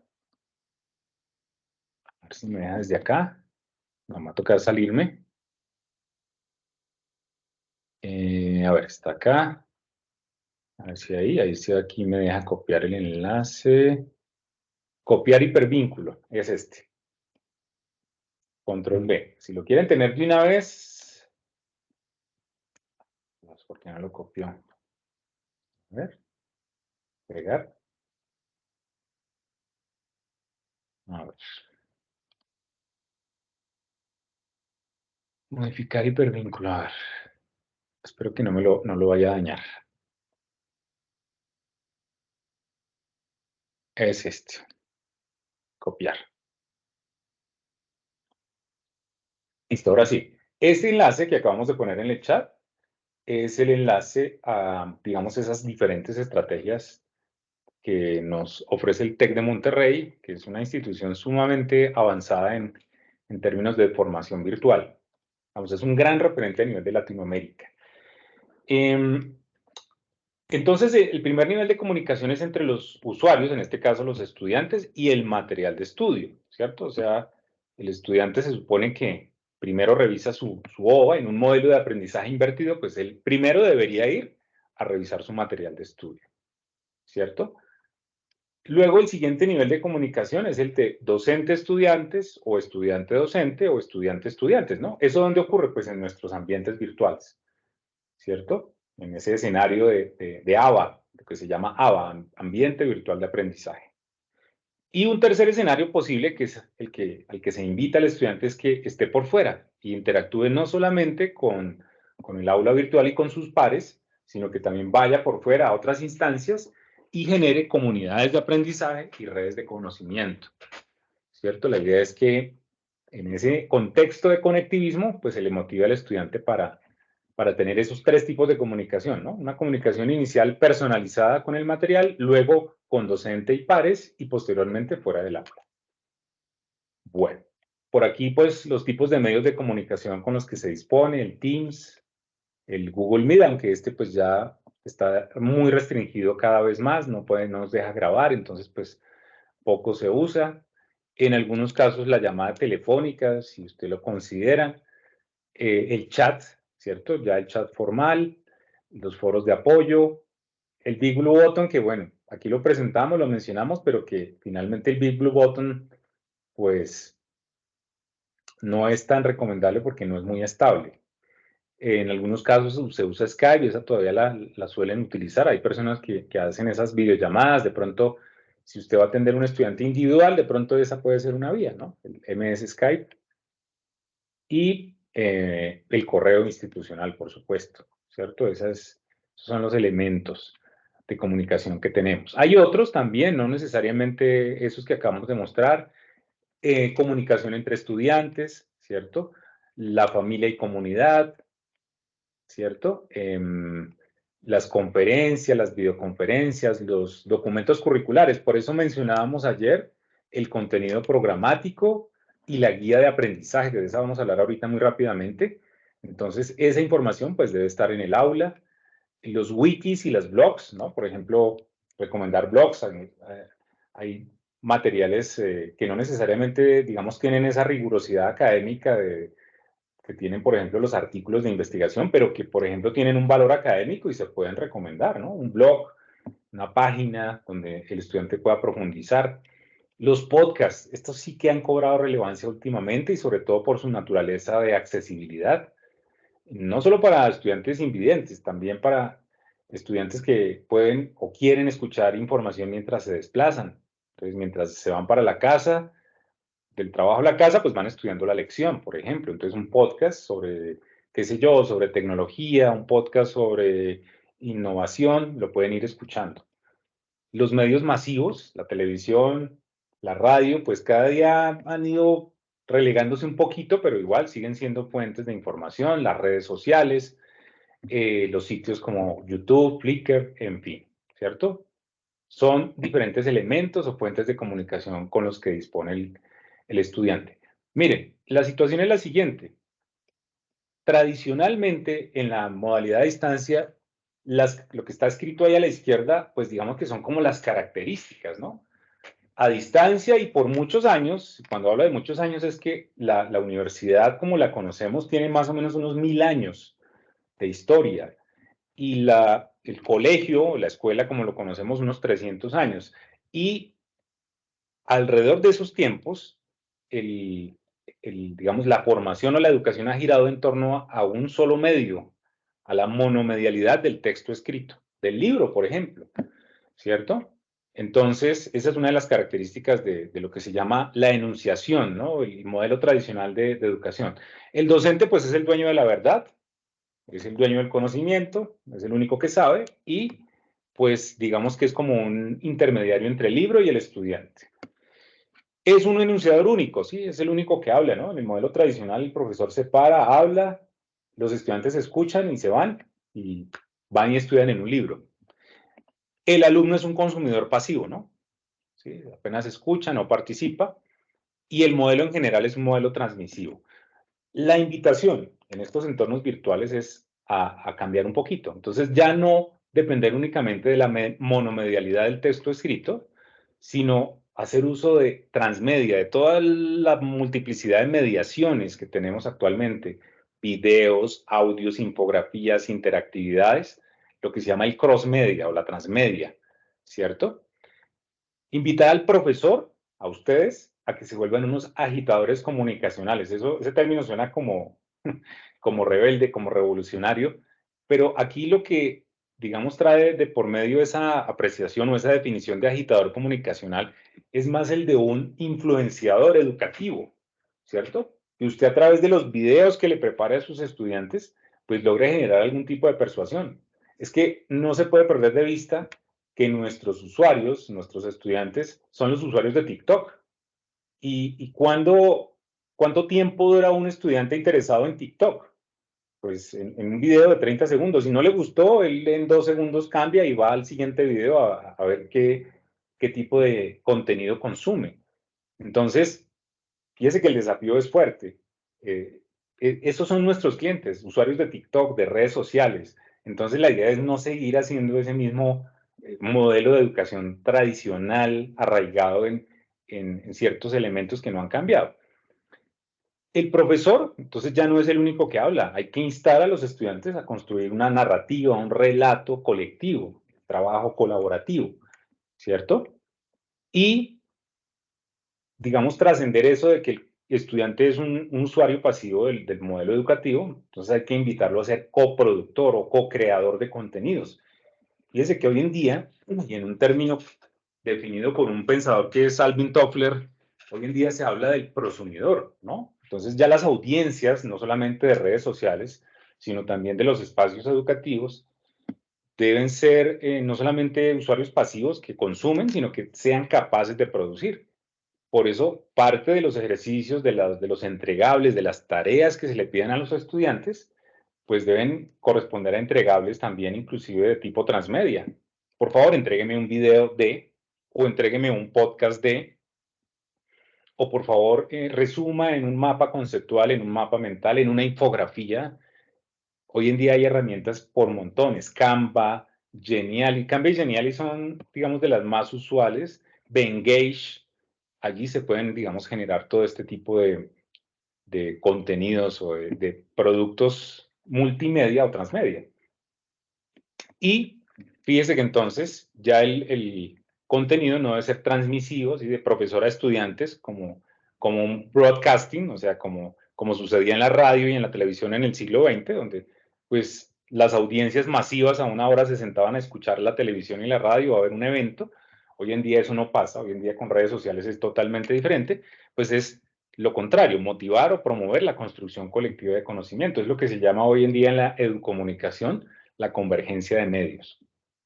Bueno, voy a pedirles el favor, yo sé que ya probablemente estén cansaditos, yo creo que ya con esto vamos a ir cerrando, no voy a hablar más, yo sé que ya hemos dicho bastantes cosas, pero sí por lo menos que conozcan esta herramienta, ¿cierto? Yo les voy a compartir este enlace. Bueno, de pronto vamos a mirar si podemos hacer alguna otra cosita aquí. Voy a compartirles este enlace para que puedan ingresar a responder estas preguntas y de paso conozcan la herramienta, ¿sí? Les voy a pedir que ingresen a Padlet. Padlet es una herramienta, es como un mural en línea donde varias personas pueden escribir al mismo tiempo. Muy parecido a la otra herramienta que veíamos, que es Mentimeter. ¿Con cuál de los roles docente a distancia se siente más identificado de lo que acabamos de mencionar? ¿Cuál de los aspectos presentados debe fortalecer? Que diga, uy, estoy flojo en esto, entonces debo fortalecer más. ¿Y cómo se siente? ¿Cómo se siente actualmente? A mí me gustaría escucharlos o leerlos más bien. Voy a copiar este enlace que se supone los va a llevar allí a Padlet. Voy a copiar aquí en el chat el enlace y, bueno, yo voy a abrir el Padlet también. Ustedes me dicen si pudieron acceder, si pudieron ingresar allá a ese mural. También lo pueden hacer con el QR, ¿no? Si usted tiene su cámara de celular, entonces puede acceder al Padlet, ¿sí? Con ese QR o con este enlace que le acabo de copiar en el chat. Yo lo tengo por acá. A ver si lo tengo abierto. Sí, está acá. Es este. No sé si esto es lo mismo que están viendo ustedes en alguna pestaña de su navegador o de su celular. ¿Me confirman si pudieron ingresar? Sí, ingreso sin problema. Perfecto. Bueno, ¿qué les cuento antes de que puedan de pronto intervenir? Ya veo que hay una hormiguita ya, o sea, alguien ingresó tal vez de forma anónima. Sí, no recuerdo si esta herramienta deja poner nombre o no, pero sé que con animalitos, o sea, como que el icono de cada usuario es como un animalito, el tigre, la hormiguita. Entonces estoy viendo ahí arriba una hormiguita. Y fíjense lo que puede hacer. Ah, bueno, aquí ya alguien escribió, dice, con un gran reto por delante y con ganas de aprender cada vez más, ¿cierto? Miren lo que puede hacer Padlet. Miren, yo antes de que sigan de pronto escribiendo, fíjense que uno puede responder bien cargando un archivo, bien con una fotografía, ¿cierto? Yo podría, por ejemplo, cerrar la cámara y generar una fotografía acá. O copiando un enlace, ¿no? Adjuntando un enlace, o bien adjuntando o buscando una imagen. Aquí creo que hay más. Entonces, mire todo lo que puedo hacer. Puedo grabar un video in situ, ¿no? Yo podría en este momento grabar un video,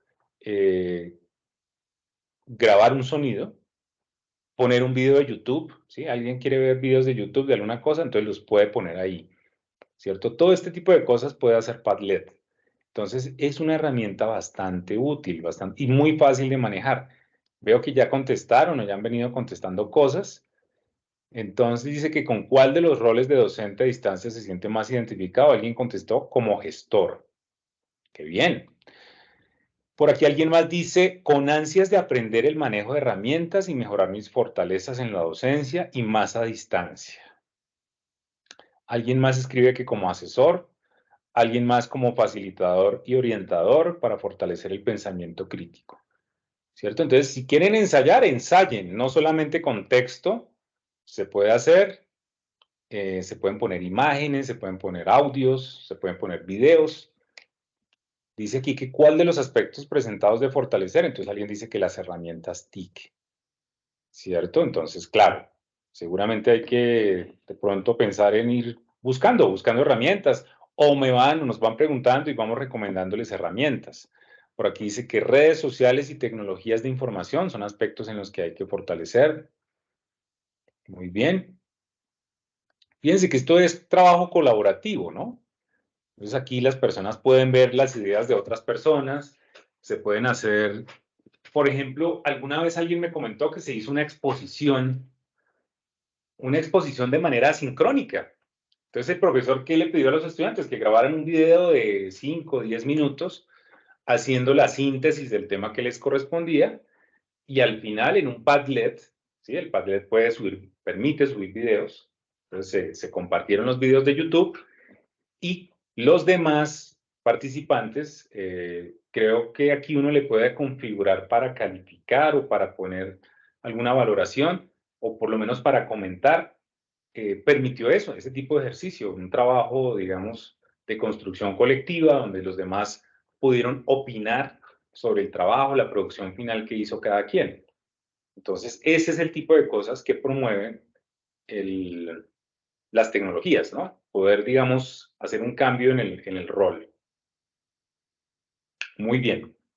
A ver si alguien más escribió como facilitador y orientador. Bueno, no sé, regalémonos ahí unos segunditos más de eso. Alguien ya ensayó, puso una imagen de un libro. Exacto, entonces si no conocía la herramienta, que sea la oportunidad para ensayar, ¿no? Si quiere, hágase un videíto o hágase un audio y póngalo para que usted sepa que ese tipo de cosas se pueden emplear a la hora de realizar, por ejemplo, una tutoría, ¿sí? Entonces se puede hacer un ejercicio donde ponga a la gente a pensar o a proponer cosas. Todo depende de la disciplina a la que usted pertenezca, ¿no? Yo sé que si usted es del área de ingeniería, probablemente poner a la gente a hacer código en esto no sea tan fácil. O puede que sí, puede que surja una actividad donde usted le comparta, donde ponga a la gente a producir código para alguna aplicación y puede que resulte bien el ejercicio en este tipo de herramientas. Muy bien. No sé si alguien más, si alguien está ensayando, si está probando la herramienta o si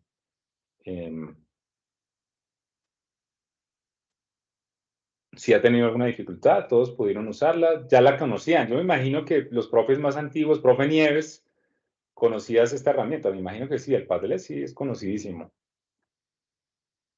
Claro que sí. Claro, claro, por supuesto. Y en idiomas me imagino que se presta mucho, ¿no? Sí. Correcto. Correcto, está Flipgrid, ¿no? ¿Esa también la has trabajado, Flipgrid? Sí, esa me gusta. Correcto. ¿Alguna que le quieras recomendar aquí a los profes que están recién llegados a la modalidad? No te explicaste hace rato la de Menti, esa es súper buena. Sí. Y es fácil. Correcto. Y Flipgrid también. Ok, Flipgrid. bueno, no, yo he usado también Mural, Miro, las he usado, y una que se llama Linoit. También es gratuita, ¿no? Y esa sí no es... Y también puedes subir fotos, imágenes, textos, comentarios. Bueno, yo les anuncié que ya estamos casi terminando, pero me gustaría... Es que queda harto tema. Bueno, no nos vamos a extender mucho. Vamos a mencionar muy rápidamente esto. A ver, muy rápidamente. ¿Cómo hacer significativo el aprendizaje a través de los ambientes virtuales de aprendizaje? ¿Cierto? Entonces, pues nuestros ambientes de aprendizaje, pues... bueno, alguien aquí escribe que Geniali. Sí, la profe Maricel dice que Geniali. Uy, a mí me encanta Geniali. Geniali es exageradamente versátil. Tiene, sí, tableros. Bueno, dice que los y ya menos virtuales como los de Classroom Screen, tableros. Bueno, muy bien. Entonces, hace un rato veíamos la teoría de Gestalt, ¿no? Veíamos que es una teoría de psicólogos alemanes que dicen que la percepción, digamos que determina el input o influencia o determina el aprendizaje a través de unos principios, ¿cierto? Entonces, ¿cómo esos principios se ven reflejados en el aula? Como el contraste, la sencillez, la proximidad, la similaridad, la asimetría, se ven reflejados en el aula. Bueno, pues porque, digamos, nos hemos tomado algún tiempo para pensar en nuestro protocolo de aula. Ese modelo de aula que de alguna manera pues hay que conservar, ¿cierto? El ingeniero Jorge nos decía que hay unos medios de comunicación, que hay unos cortes y que en cada corte pues uno va a encontrar unos recursos educativos, una sección de actividades de aprendizaje y una sección de encuentros virtuales. En la medida en que eso se conserve y sea muy simple el acceso por parte del estudiante, pues estamos dándole cumplimiento a ese protocolo de aula del que hemos venido hablando. Miren, muy rápidamente decir que pues estos son nuestros ambientes, ¿no? ¿Qué es un ambiente virtual? Pues es básicamente ese espacio académico pues donde convergen tanto los docentes como los estudiantes y donde el docente y los estudiantes van a encontrar pues los medios de comunicación, los recursos educativos, las actividades de aprendizaje, en fin. ¿Qué medios de comunicación hay? Pues los que ya habíamos visto, los foros, los cronogramas, los chats, ¿cierto? Esos son diversos medios de comunicación. ¿Qué recursos educativos habitualmente va a encontrar el docente? Pues el material de estudio, ¿cierto? Los OVAs, el material complementario que es el que va a subir en las carpetas, ¿cierto? La idea es que no haya archivos regados en el aula, sino que se suban a la carpeta de material complementario y, por supuesto, los enlaces de interés. Y como aquí nombramos OVA, entonces, pues definamos algunas cosas. Primero, antes de entrar a definir OVA, pues definamos qué es un RED. Un recurso educativo digital es cualquier medio digital, cualquier medio como una foto, una infografía, un audio que tenga vocación instruccional, ¿cierto? Que tenga, digamos, una intencionalidad explicativa. Eso es un recurso educativo digital, ¿sí? Cualquier video, interactividad, animación. Ahora bien, ¿qué es un OVA? ¿Sí? Porque alguien dirá, bueno, y este tipo nos ha hablado aquí de OVA y nos ha mencionado OVA varias veces. ¿Qué es eso? Pues un OVA es un conjunto de recursos educativos, ¿sí? Un conjunto de recursos educativos digitales. Y cuando esos recursos educativos se combinan con contenidos, con actividades de aprendizaje, con algunos otros elementos de contextualización, pues eso se convierte en un OVA, ¿sí? Con actividades didácticas activas, por ejemplo, ¿sí? Es el conjunto de recursos educativos digitales. ¿Qué actividades normalmente se desarrollan? Pues los foros, ¿no? Los foros, las tareas, que son pues básicamente entregables para realizar talleres, didácticas activas. Están los cuestionarios con las salvedades que ya hemos hecho, que los cuestionarios pues evalúan básicamente es memoria, pero de pronto competencias no. Están las wikis, estas son un poquito más complejas, pero promueven el trabajo colaborativo. Y, por supuesto, están los encuentros sincrónicos, ¿no? Que son, pues, enlaces a través de herramientas de videoconferencia, como es el caso de Zoom, Teams, Google Meet, etcétera. ¿Cierto? Entonces, esto es lo que ustedes encuentran en un AVA, ¿no? AVA es Ambiente Virtual de Aprendizaje. OVA, una colección de recursos educativos. Y RED, cualquier elemento digital que tenga vocación instruccional. Entonces, por aquí tenemos nuestro modelo de aula que ya hemos visto, ¿cierto? Que tiene su bloque de comunicaciones con sus foros, sus chats, sus cronogramas, el corte que hay, los 3 cortes que hay, ¿cierto? Que están divididos y en cada corte, pues el estudiante va a encontrar básicamente unos recursos educativos, ¿cierto? Normalmente es un libro con el OVA, acceso al OVA, el material de apoyo, que es una carpeta, y los enlaces de interés, que es un recurso página. Y por lo general, como actividades de aprendizaje, pues vamos a tener foros, tareas, cuestionarios. Y pues están los encuentros sincrónicos. Esto es, aquí siempre, esto creo que algunos de ustedes ya lo han visto, pues es el símil que hacemos cuando nuestras aulas están desordenadas. Cuando encontramos archivos sueltos, pues toman un aspecto similar a este. Al de una fachada muy bonita, pero con elementos que de pronto la deslucen o hacen que sea muy difícil apreciar, digamos, la belleza de esa fachada, ¿cierto? Es el símil que hacemos con nuestras aulas. A veces nuestras aulas se parecen a eso, ¿sí? Empezamos a subir y a subir cosas y entonces empieza a verse como la imagen de la izquierda y no como la que está a la derecha. Entonces se ve desordenada el aula, la información es caótica y pues eso no es lo que queremos para nuestros estudiantes, ¿cierto? Por ejemplo, creo que Jorge fue enfático en algo, él decía, normalmente cuando uno está, por ejemplo, configurando una tarea, ¿sí? La tarea se configura en la sección general, edición de ajustes, ¿cierto? En la sección general, ¿no? Edición de ajustes, y él dice, por favor, no activen la casillita de verificación, muestre la descripción en la página del curso. ¿Ustedes recuerdan por qué Jorge decía eso? ¿Por qué no activar la casilla de verificación? Muestra la descripción en la página de curso. ¿Qué sucede ahí? ¿Qué recuerdan ustedes? Se vuelve muy larga la descripción en la página. Y de hecho aparece, ¿no? Sí. De hecho aparece la descripción y eso lo que hace es estirar allá la primera página y entonces el estudiante empieza a navegar. Y la idea es que él pueda ver su aula de un solo pantallazo, en un solo vistazo. Muy bien, profe Freddy, muchísimas gracias. Entonces, tener en cuenta eso. Mire, estos son ejemplos de la vida real. Estos son, digamos, situaciones que hemos encontrado, aulas donde pues realmente el profesor llegó y hizo voy a decirlo, hizo lo que quiso. Hizo lo que quiso y subió archivos. Esto, por ejemplo, creo que es en el bloque de comunicaciones. ¿Se acuerda? Donde están los cronogramas, donde están el chat de avisos, el foro de avisos, perdón, el foro de avisos y el foro de inquietudes. Mire cómo quedaron diluidos porque el profesor le pareció pues que estaba bien subir archivos así sueltos. Entonces, pues no, la idea es que respetemos el protocolo de aula, que seamos organizados con la información y no que incurramos en este tipo de prácticas. ¿Sí? No es conveniente. Por aquí hay otros ejemplos de información. Mire, por ejemplo, aquí creo que esta es una donde se activó la descripción, ¿no? Mire, tal vez la persona o el profesor lo que hizo fue generar la actividad en la parte de descripción, no donde tocaba, sino en la descripción de la tarea, y fuera de todo, activó la descripción, ¿sí? La activó y entonces mire lo que se ve allá en la primera página. Entonces, esto es lo que ve el estudiante, algo como esto. Eso se ve caótico y pues no está bien.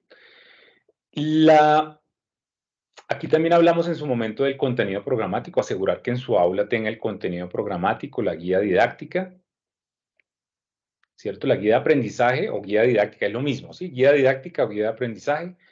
Es un formulario, yo no sé si ya se los compartieron, si no se los han compartido, yo lo voy a subir en el micrositio donde hemos estado compartiendo los videos, pues para que ustedes vean o la descarguen, ¿no? Digamos, la puedan descargar y puedan llenar la guía de aprendizaje de su materia. Entonces, fíjese que allí le pregunta a uno por el programa académico. Eso es un formulario que se puede seleccionar, pues permite, digamos, el diligenciamiento de cierta información. En algunos casos nos va a desplegar información, como en el caso del programa académico, ¿cierto? En área del conocimiento también nos va a desplegar. Cuando nos pregunte si la asignatura es teórica o práctica, también, ¿cierto? Entonces, esto es importante porque dependiendo de si la selección, si es teórica o teórico-práctica, asimismo, el cálculo de las horas posteriormente va a depender de esta selección. El semestre al que pertenece el estudiante, el bloque en el que está cursando, ¿sí? Perdón, en este caso no el estudiante, sino el profesor, ¿cierto? Por aquí me pide el número de créditos, entonces ahí también es importante, porque lo que se escriba ahí va a calcular automáticamente aquí las horas de trabajo directo con el tutor por semana, las horas de trabajo independiente semanal, las horas de trabajo académico semanal y las horas de trabajo académico semestral, ¿cierto? Hay espacio para que el profe escriba el nombre, el correo y otras informaciones.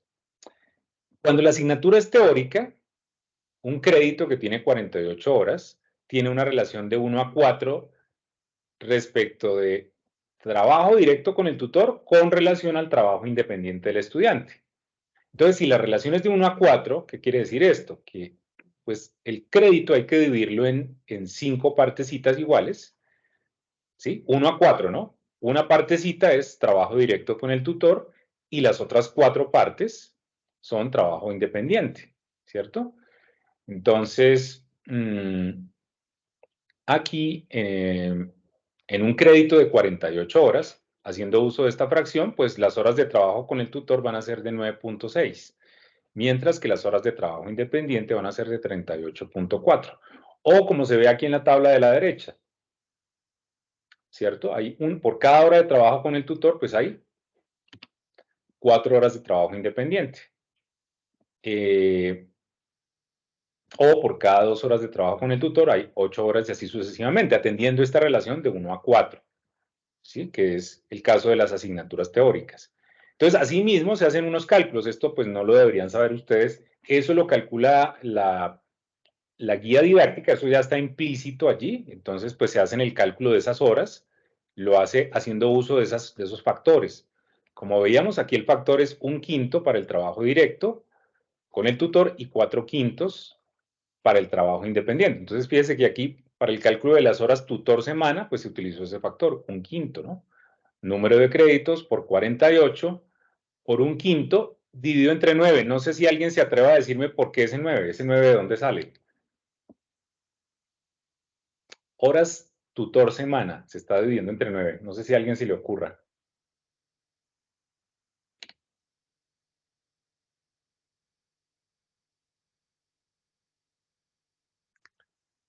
Aquí el sistema del semestre es por bloques, ¿no?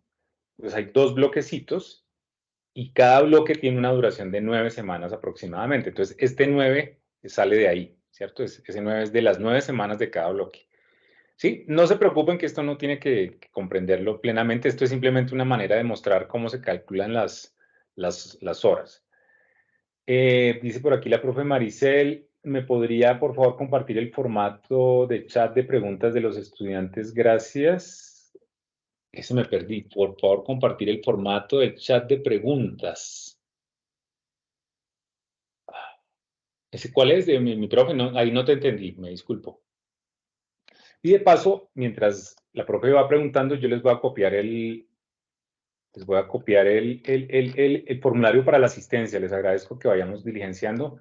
No vamos a poder hacer la última actividad por razones de tiempo. Voy a poner aquí asistencia.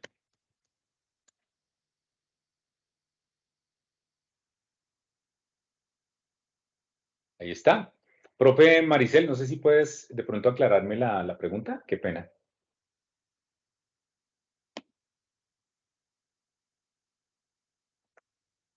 Dice que el formato del Buenas chat. tardes. Hola, profe. Qué pena. Es que el primer día el ingeniero había mostrado cómo son los Sí. formatos al comienzo en medios de comunicación y así parecido como al tablón, había uno para los estudiantes del chat de ellos. Ok. En la parte superior de medios de comunicación, no me acuerdo cómo se llamaba ese enlace.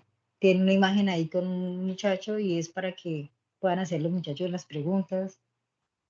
Pero no. Bueno, si quieres, si estás de acuerdo, pues yo ya aquí en el chat puse mi número telefónico y mi correo. Si tú quieres de pronto, como ya casi tenemos que salir a correr, Sí, en la mañana podríamos mirar, no sé, tú me contactas, me vale. escribes al WhatsApp, mire, ese es más o menos esto, y podemos revisarlo en cualquier momentico en la mañana.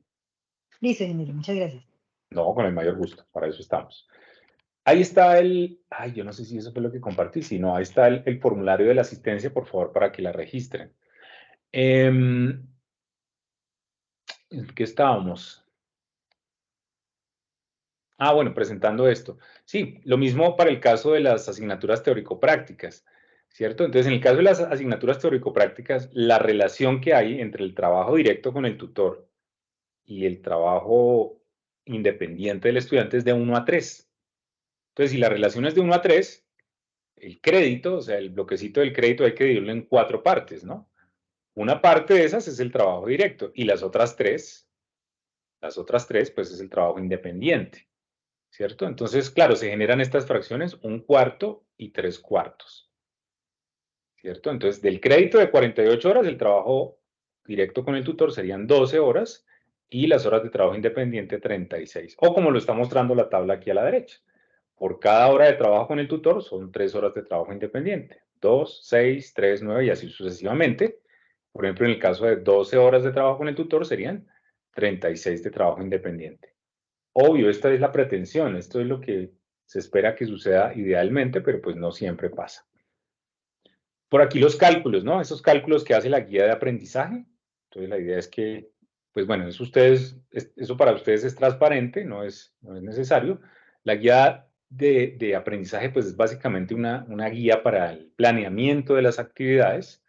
Entonces, pregunta, por ejemplo, por cada semana, cuáles son los ejes temáticos que se van a abordar, ¿cierto? Por aquí pregunta, ¿qué estrategia de aprendizaje va a utilizar? Entonces se brindan varias opciones, el aprendizaje basado en casos, retos, proyectos, ¿cierto?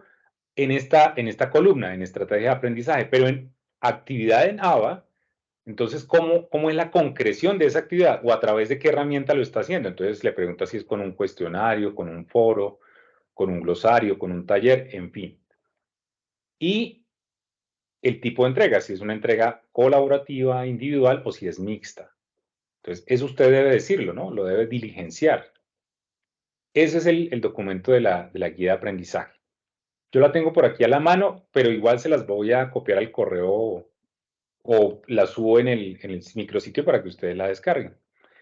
No olvidar que en el menú de acciones, esa ruedita dentada que aparece allá en la parte superior, y en la opción editar ajustes, ¿cierto? Luego desplazándome a la sección de descripción, yo puedo ir allí, seleccionar donde dice contenido programático y enlazar el contenido programático. Por aquí yo lo que voy es a acceder a mi repositorio donde está el contenido programático. Lo mismo voy a hacer con la guía didáctica o guía de aprendizaje, ¿cierto? La voy a sombrear y la voy a enlazar, ¿no? De manera que quede pues subida para que el estudiante la pueda tener también ahí a la mano.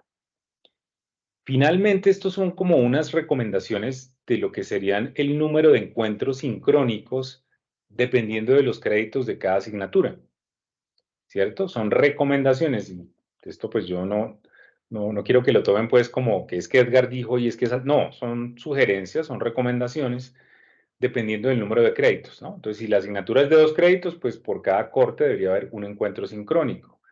Si son 3 créditos, entonces en cada corte por lo menos en los 2 primeros, 2 encuentros y en el tercer corte 1. Y si estamos hablando de una materia de 3 créditos, pues entonces en el primer corte 3 encuentros, en el segundo 3 encuentros y en el tercero 2 encuentros. Son recomendaciones, ¿no? No tiene que ser al pie de la letra. Porque si usted encuentra otras alternativas, otras maneras de sustituir, pues si son efectivas, le funcionan, pues puede hacerlo. Pero digamos que esto es, digamos, una recomendación desde la decanatura para el desarrollo de estos encuentros sincrónicos. Bueno, teníamos una trivia que aplicamos por ahí a veces, de pronto algunos ya la conozcan, pero no hubo tiempo, entonces en otra ocasión la aplicaríamos. pues por lo pronto es eso, lo que quería comentarles, agradecerles su tiempo, su espacio y no sé si hay alguna pregunta, algún comentario, aparte del que hizo la profe Maricel, no sé si hay alguna inquietud, alguna apreciación, pues estamos ahí para resolverla.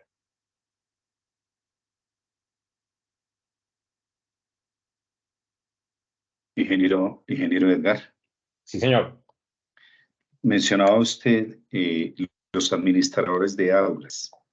¿Ellos Sí. están distribuidos por programas? ¿Cómo es esa Sí. distribución? Sí, señor. Sí, señor. ¿Su merced qué programa es? ¿Me recuerda? Contaduría Pública.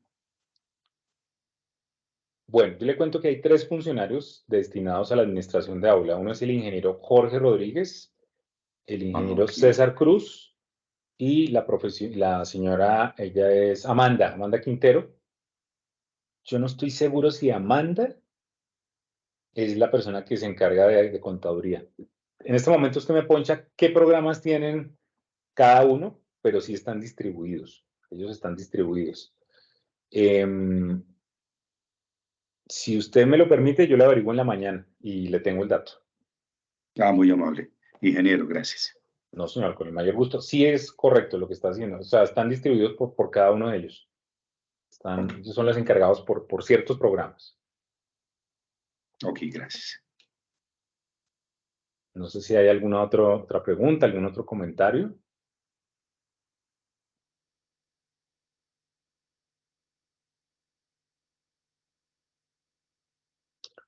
Si no hay más comentarios, yo voy a suspender la grabación y les agradezco. No se les olvide el registro de su asistencia, ¿sí? Es fundamental su participación en esta actividad, entonces les agradezco. Voy a suspender la grabación.